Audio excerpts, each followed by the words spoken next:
মা এই ভেতরে ফোন রাখলে তুমি কি করে ধরবে বলো তো? এই দেখো। বল।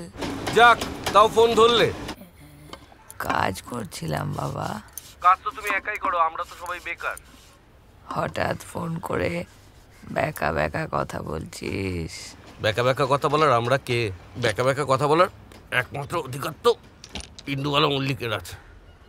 আচ্ছা মা, দাদার কথা বাদ দিলাম, আমি তো এই শহরেই থাকি। একটা দিন বলেছো ফোন করে, আয় বাড়িতে আয়, দেখবো। আমরাই ফোন করি, আমরাই আসি। আচ্ছা, তোদেরকে কি পত্র দিয়ে নিমন্ত্রণ করতে হবে? এটা তো তোদেরই বাড়ি, বল। যখন ইচ্ছা তখন আসবি। আমাদের বাড়ি, তাই তো? তাহলে বাড়ি সংক্রান্ত কোনো ফাইনাল ডিসিশন নেওয়ার হলে আমরাই নিতে পারি। ডিসিশন? বাড়ি বিক্রি করবি নাকি? আর আমার হোটেল? দেখেছো মা, আমি কিছু বলিও নি, তুমি ধরেই নিলে আমি বাড়ি বিক্রির কথা বলছি। এত ইনসিকিউর কেন মা? আর হ্যাঁ, আমি জানি ওটা তোমার হোটেল, তোমার হোটেল। লোকেদের বাপের হোটেল থাকে আর আমার মায়ের হোটেল আছে। আমার তোর সাথে তর্ক করতে ভালো লাগছে না ছোট। ছাড়ো, আমি ভেবেছিলাম বাড়ি যাব। কিছু লাগবে তোমার? কিছু লাগবে না। শোন, এই বাড়ি তোদের বাড়ি, যখন ইচ্ছা আসবি। আমার অনুমতির দরকার নেই। রাখলাম।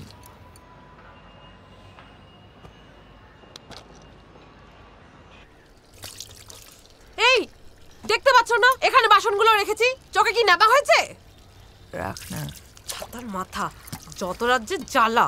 এই যে তোমার খাওয়া হয়ে গেছে তো? যাও যাও, এবার বিদায় হতো। বলছি মা, রোজ রোজ যদি এদের বিউলির ডালার পোস্ত খাওয়াও না, হোটেল লাটে উঠবে। আগেকার দিন আর নেই।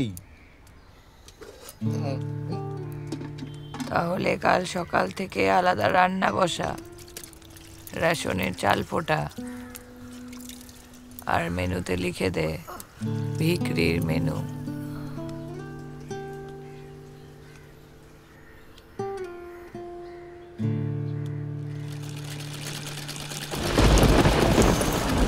অসময় আবার বৃষ্টি নামলো কোত্থেকে কে জানে, ভাল লাগে না। এই ছাতা অন্য কর, ছাতা অন্য কর। আরে এঁঠো কাটাগুলো সব চাপা দিয়ে এলাম, নয়তো বৃষ্টিতে পুরো উঠোনটা নোংরা হয়ে যাবে। এই জলবৃষ্টির মধ্যে তুই বাইরে তো বাইরে। যাচ্ছি গো, যাচ্ছি। এই তো ধনা কাকা, ছেলের জন্য একটু মাছ নিয়ে গেলাম। মা সকালেই বলেছিল নিয়ে যেতে। নিয়ে গিয়ে না হলুদাকে লাটে তুলে দিই। আরে মা বলেছিল, তাই তো নিচ্ছি গো। পাখিদের স্মৃতি কিছু রীতিনীতি ফণি মনসাও জানে, বাগানের স্মৃতি নজরুল গীতি বালিকার কানে কানে।